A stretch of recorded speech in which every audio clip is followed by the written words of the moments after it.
Hello guys and welcome back to the channel. My name is Steve, otherwise known as Pin, and today I would like to talk to you about the hull A, which has finally arrived in the live build of Star Citizen, a ship that I've been quite looking forward to take a look around for numerous reasons. It is an insight of what we can expect with the bigger variants of this ship. Obviously, A being the smallest and E being absolutely massive. It does give us a small look into the future. Now, I have to admit, at first the ship took a while for me to sort of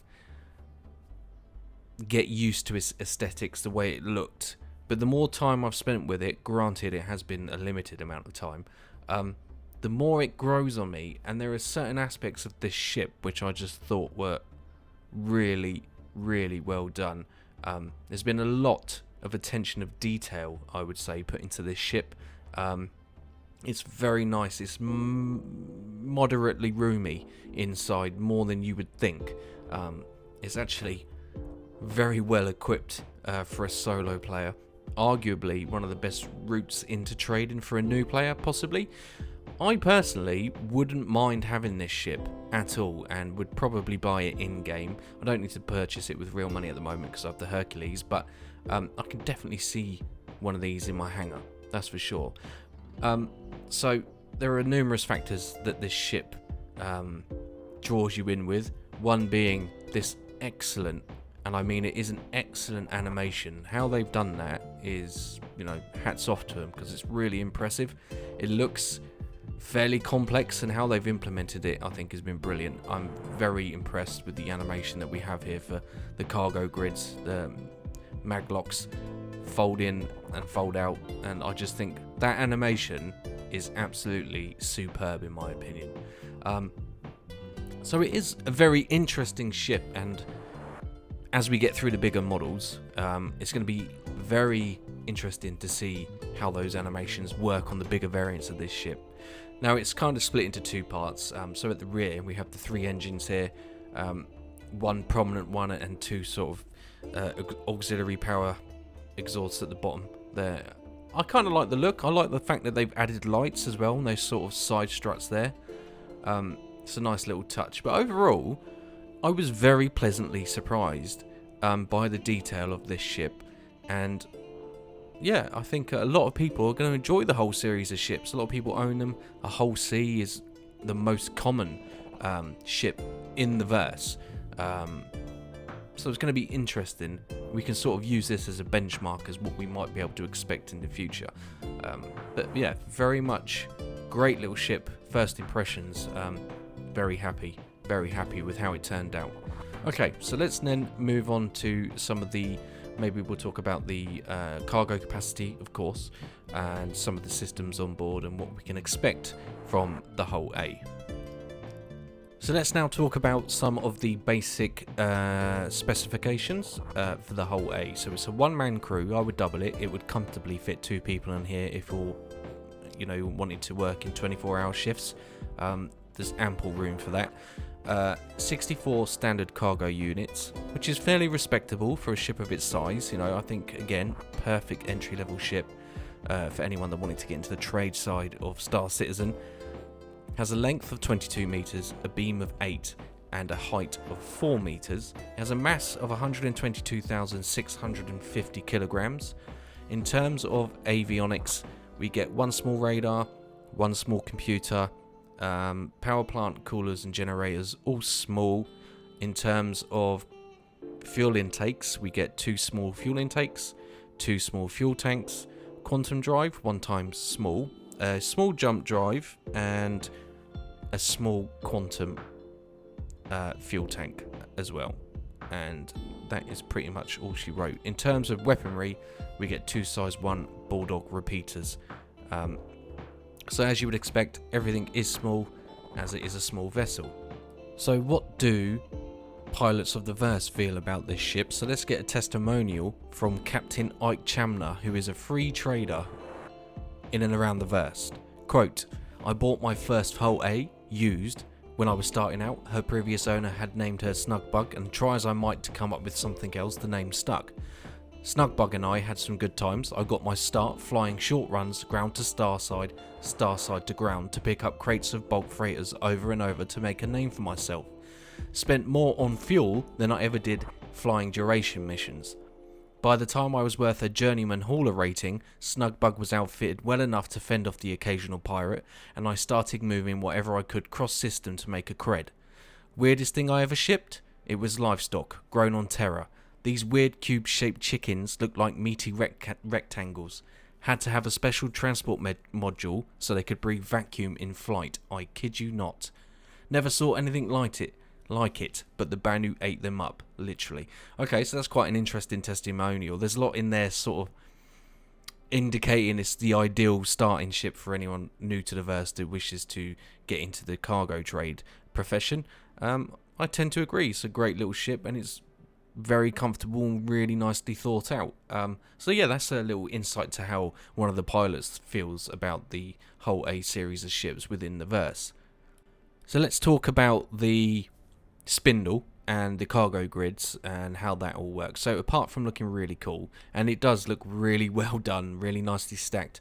Now I believe the Spindle, which carries all the cargo, is in fact protected by the ship's shields, okay, according to the Q&A. So that the cargo will be protected via the shields on board the ship. Also in the future, it is believed that the cargo containers themselves will be armoured. So even if your shields go down, there is a good chance that it's going to stop your cargo being strewn across the verse. Although we'll wait and see how that plans out, because it is quite vulnerable having the cargo on the outside of the ship, obviously. But by doing that, you can increase your cargo capacity by large amounts, and it does look really well modelled. They look really stable. It's a good design. It's a really thought out ship, and it really does make my interest in things like the whole D and E pique interest much more than I thought it was going to. It is going to be very interesting to see how the C, D and E variants of this ship animate their cargo carrying capacity. You can see at the back as well, the rear of the ship with the engineers, we do have some vectoring thrusters there, which I didn't notice. I thought I'd show that because that's kind of cool.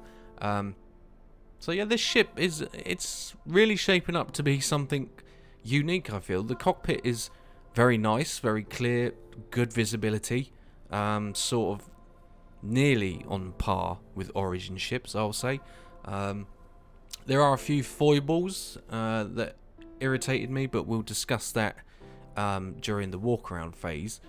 But yeah, overall, it's a very pleasant ship.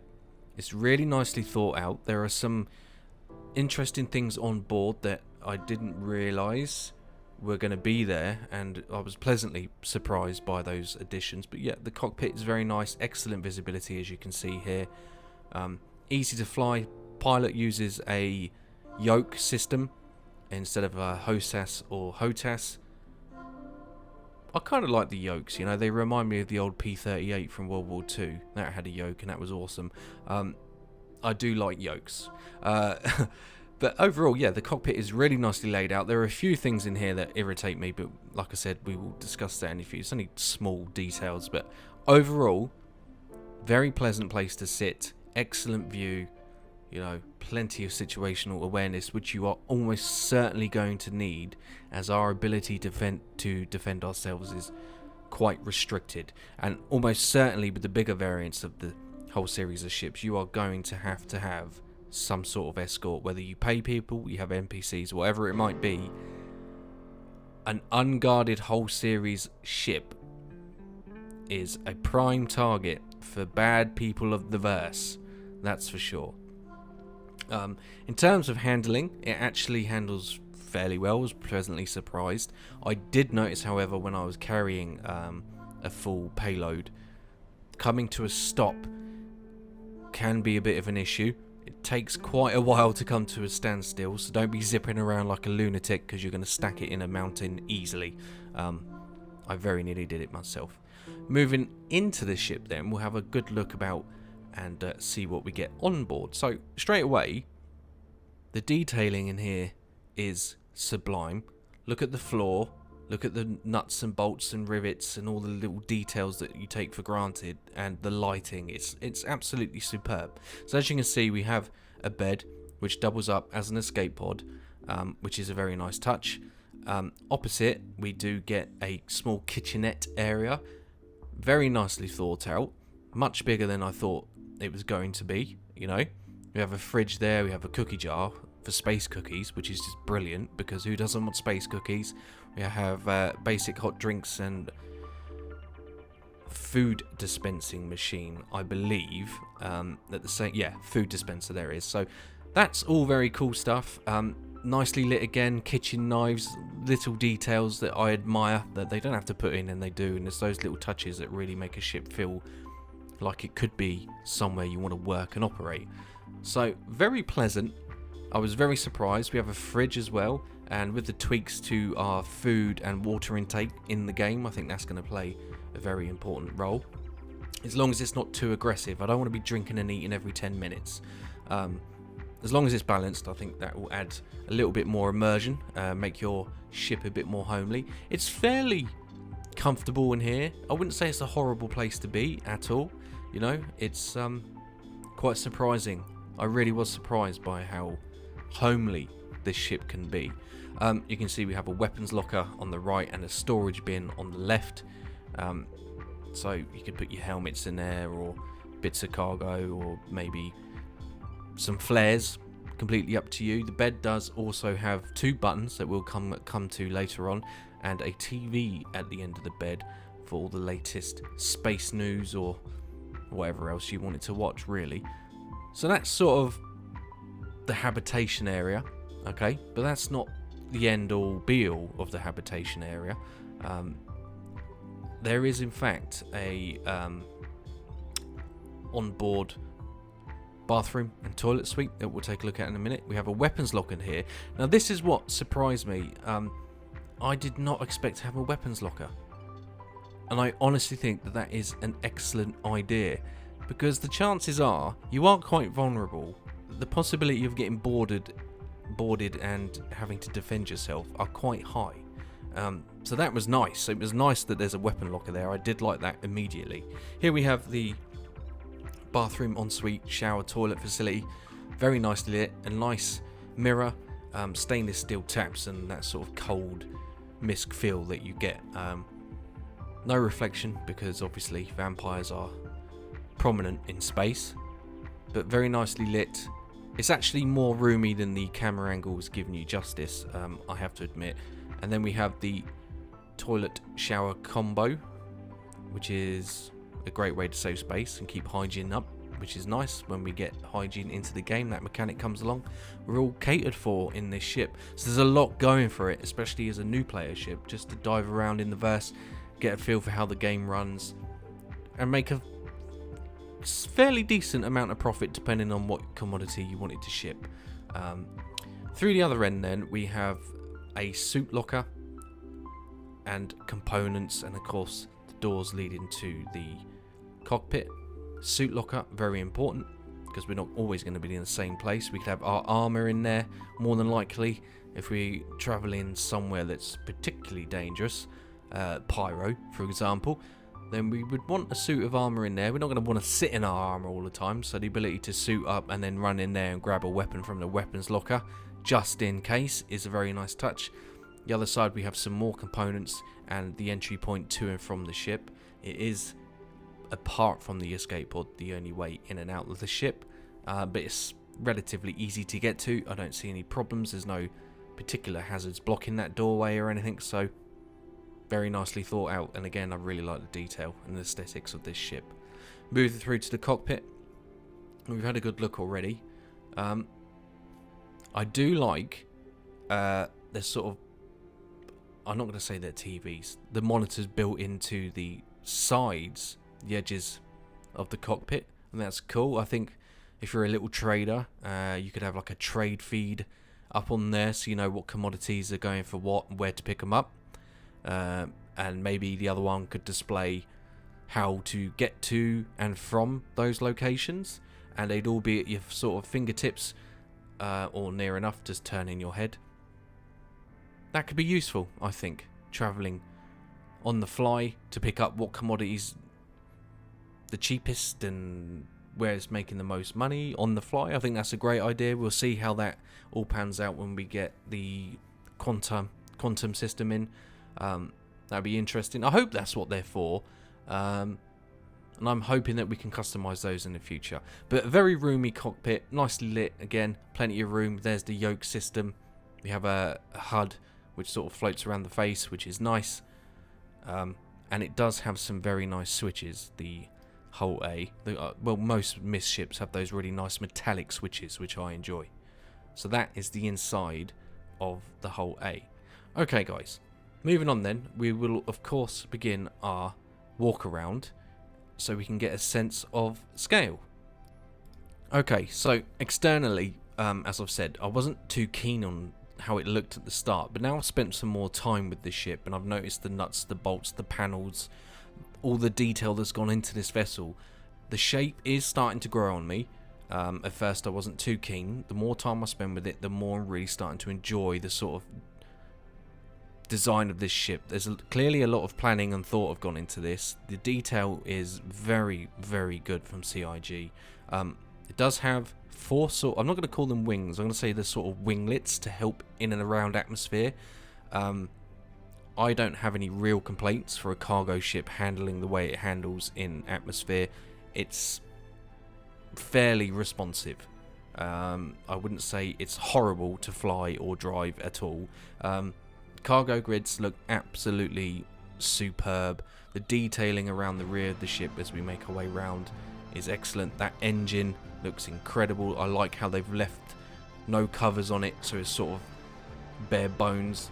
Moving around the rear of the ship, then we can see we have like a spoiler type of design above the engine with the two auxiliary thrusters located below the main thruster, main engine itself.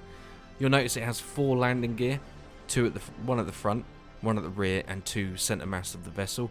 Obviously, it's going to need quite a lot of support to carry the cargo, especially in gravity. We don't want the spindle snapping in half.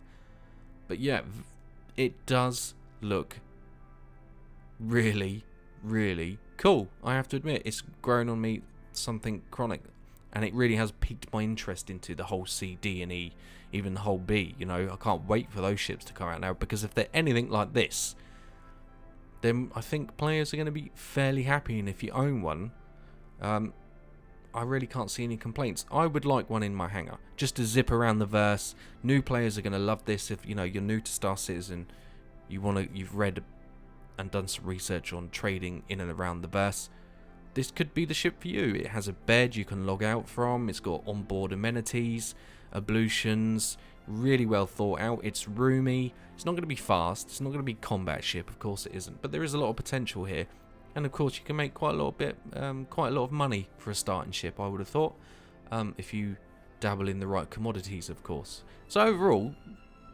nice looking ship, very well detailed. We have the 2 LED lights, that nice sort of bubble canopy around the cockpit, which wraps around. We have the maneuvering thrusters, fuel intakes. It's all very nicely done, very well detailed. Some nice lighting as well on the outside. So let's make our way in to the Hull A, and we press the button, the ladder drops down, and we're in. And we're greeted by the component room. This is great. I like that straight behind the pilot's seat. So if you're attacked or there's some sort of emergency, you have immediate access to components, which is a great touch, because we don't want to be travelling throughout the ship to try and fix things. If it's directly behind the pilot, it's nice ease of access to get in. So there's the components and the suit bay. Now we do have access to these component bays. Nicely stored, easy to get to. It's going to make maintaining and repairing items nice and easy. You can easily probably grab and pull those out, throw them out the side of the ship, plonk in some new ones. So that's a nice touch, nice thought process there on how they implemented the components. I think that's great. Almost an engineering deck, kind of. Well, you could technically say it is an engineering deck, but I think the particular layout for this is really well done. And there we can store our suits, armor, and things of that nature. Maybe hazmat suits, the mining suits, depending on where we're landing, how hot it is, that sort of thing. So that's a nice touch. And then, of course, we have the main habitation area. So we'll open this door. On the left, we have the weapon locker, which again, I was really surprised by having a weapon locker there. And the more I think about it, the more important it's almost certainly going to be, because you are, after all, just a little hole A. So that having the ability to grab weapons and defend yourself should the case arise, and have an armor suit stowage facility on board, it's all going to make for good times. We do have the various light switches, and we can change the mood in here. So this is like a dark sort of tinted blue, green coloured light, I think. I'd say green, but I think it's the steel that sort of makes it look blue in and around the ship. And then we have the alert lighting on here. Everything flashes red, which is pretty cool. Which is partly why I think you shouldn't, if you had 2 people on board, that alert system is going to come in pretty useful, right? If one's sleeping after a long trek and you're on shift, then you need to alert someone throughout the ship for whatever reason. But it does add some immersion and ambience to the ship that otherwise I think would be a little bit, could be missing. But great to have it on board, that's for sure. So there's the bed. We have a stowage bin here. And we click on that, and it takes you through to your personal inventory. Although because the camera angle is a little bit tight, it keeps glitching out a little bit. But that is still going to be very useful. Maybe storing food, ammo, things of that nature. So a little storage bin, which is a nice touch. Drinks dispenser here. And then of course we have the bed, which doubles up as an escape pod. And then when you get close, we have the TV, of course, or the monitor. We have light controls by the bed. How cool is that? That is a nice little touch. I really like that attention to detail. I think that's superb. And then we also, you know, we can hit the alarm. Don't know why you would hit the alarm in bed, but still nice to have it than not have it. I'm sure there's plenty of scenarios where that will come in useful. But yeah, very nice little touch to have lights right accessible from if you're resting or sleeping. Then of course we have the kitchenette area, and at the end we do have the toilet, but we'll check that out in a second. So we have, you know, the chopping board, a jar of space cookies, nutritious and delicious. The fridge with an animation to it as well, which is a nice touch. Again, food, drink, all things of that nature. So you're well catered for in here. You really are. Moving into the bathroom area, we have, of course, the shower being reflected. We are space vampires. Very nice and bright. And fairly roomy for a ship of this size. There are smaller ones, I think, in the verse. So, and the toilet, of course, does retract and extract when need to. And there we go. Nice little features. So yeah, in terms of just level of detail that's gone into the ship, I have been taken back by it. I actually really enjoy the interior. I think it's fairly cozy. It's really nicely lit. The colour scheme seems to work in interior wise. It's just a nice, great little ship to be, and it really does, like I've said, pique my interest in the bigger variants of this ship, because if they're anything to go by, you know, with how well that this ship has been designed and the detail in it, then I'm actually very much looking forward to the bigger variants of this ship. Moving through to the cockpit then, we have a chair that rotates around to R12, and we're in. Now this is where we get to some of my niggles. There's only like 2 niggles here. In terms of button layout, I feel like the buttons are a little bit just out of arm's reach, if I'm being honest. If I'm piloting the ship, I think some of these, when they get modelled, are going to be an issue, trying to reach some of these switches. But I'm more annoyed by the fact that those 2 MFDs that we see above me here are sort of really small and well out of reach. That irritates me a little bit. It's only a minor discretion on my part, but we do have all the normal good buttons from MISC, as you can expect. These nice stainless steel that you want to push, radar in the middle, and the various actions on board can be operated via these switches, so it all comes in useful. It's just those two MFDs, and I think some of the switches are so far maybe just a little bit out of reach. I think I'd have to lean over, but that's just minor complaints. Other than that, it's a great cockpit. We have the transform button here to operate the spindle to close and open and get that lovely animation going. But overall, a nice comfortable place to sit. I would change those MFDs, make them, hopefully drop them down at some point or get them closer, because they're quite hard to see. As you can see, you have to zoom in, but that's just a minor niggle.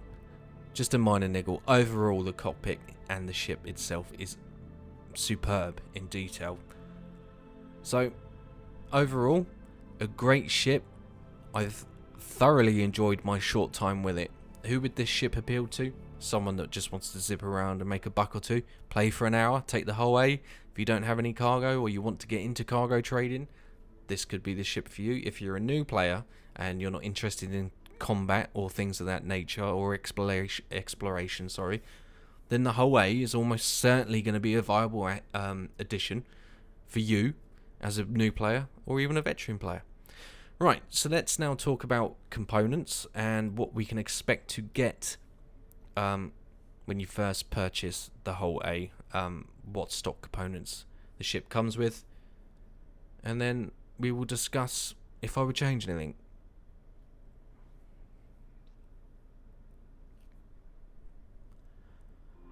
Okay, here we are at the trade center. I've just sold all that titanium because, you know, got to make some monies. And what we'll do now, guys, is take a look at the onboard components that you'll get when you purchase the whole A for the first time. So we need to select it first. Where is it? There it is. Okay, so we get two coolers here, and they are the Arctic Storms, which are size 1 grade 3 civilian class, made and manufactured by Lightning Power Limited. So we get two of those. Then the power plant is a Ion Burst, again from Lightning Power Limited, size 1 grade 2. I don't see any issue with, I haven't had any issue with this power plant yet, but then I haven't really used the ship long enough to testify any different. So Quantum Drive, we get a Goliath. I almost certainly will probably swap this for the Atlas. The Atlas is my go-to for small ships, just to get that extended range. And then shield generators, which are probably going to be the most important aspect of this ship, as you are going to be quite vulnerable almost all the time. We get the Bulwark, grade C industrial, size 1 grade 3. That is from Basilisk, I think that it says. Basilisk, there we go. But I would almost certainly upgrade these shields. First priority for me. And then weaponry, you can see we get the two size 1 Bulldog repeaters. So there we go, guys. That was my short-ish video on the whole A.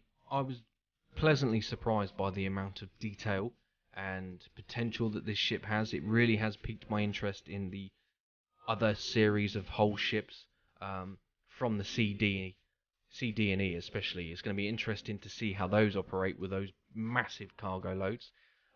So thank you very much for watching, guys. Hope you enjoyed today's video. If you did, you know what buttons to press.